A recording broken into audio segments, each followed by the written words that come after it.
मध्ये मी महेश बनाटे आपलं स्वागत करत आहे. तर आपण आज लातूर इथे आलेलो आहोत भीमा कोरेगाव या संदर्भामध्ये. तर आपल्यासोबत आहेत वकील संघटना. तर सर आपलं नाव काय आणि भीमा कोरेगाव शौर्य दिन जो आहे आज 208 त्यावर काय सांगाल आपण?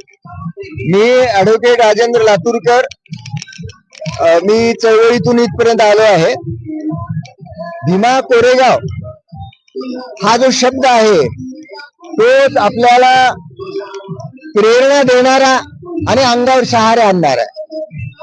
या देशामध्ये कमालीची गुलामगिरी होती आणि या गुलामगिरीला आपल्या समाजाला नेस्तनाबूत केलेलं आहे.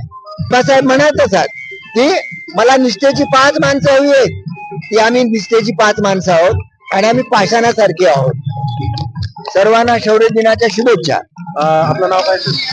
मी ऍडव्होकेट दामोदर सोनकोडे, बाबासाहेब आंबेडकर लीगचा अध्यक्ष आहे.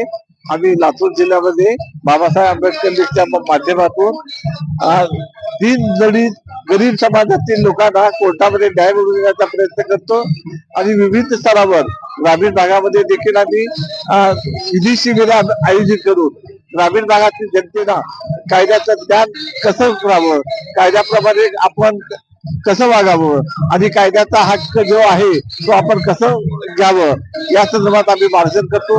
कामगार असो, लेबर असो किंवा विविध स्तरातील लोकांच्या शासकीय ज्या योजना आहेत आम्ही त्या योजनांची माहिती देतो आणि बाबासाहेब आंबेडकर लीगचे लातूर जिल्ह्यामध्ये कार्य चालू आहे.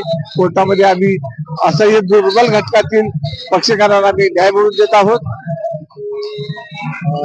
आपल्यासोबत सगळे वकील ऍडव्होकेट आहेत. तर आपलं नाव काय साहेब आणि काय सांगा? मी advocate Shivkumar Bansode, doctor Babasaheb Ambedkar lawyers लीगचा कार्याध्यक्ष. मागील 2018 सालापासून आम्ही आमचे हे मित्र जे की कट्टर आंबेडकरवादी आहेत, एक स्वाभिमानाची लढाई लातूर जिल्ह्यात लढत आहोत आणि आमची या लढाईला माणसं जोडून आतापर्यंत यश आलेलं आहे. कारण बाबासाहेबांनी सांगितल्यानुसार स्वाभिमानाचा बळी देऊन कोणताही पुरुष महान होत नाही. नवीन वर्षाच्या हार्दिक शुभेच्छा देतो. धन्यवाद. जय भीम, जय भारत, जय संविधान. आपलं नाव काय साहेब? माझं नाव ऍडव्होकेट श्रीपती चव्हाण.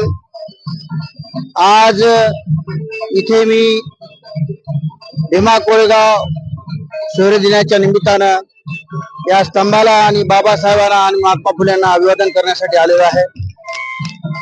आजचा शौर्य दिन हा शौर्य दिन कसा झाला याच्या मागची छोटीशी पार्श्वभूमी आपल्याला इथे समजणं आवश्यक आहे. बाबासाहेबांनीही आपल्याला त्या शौर्याची कहाणी आपल्या पुस्तकात सांगितलेली आहे.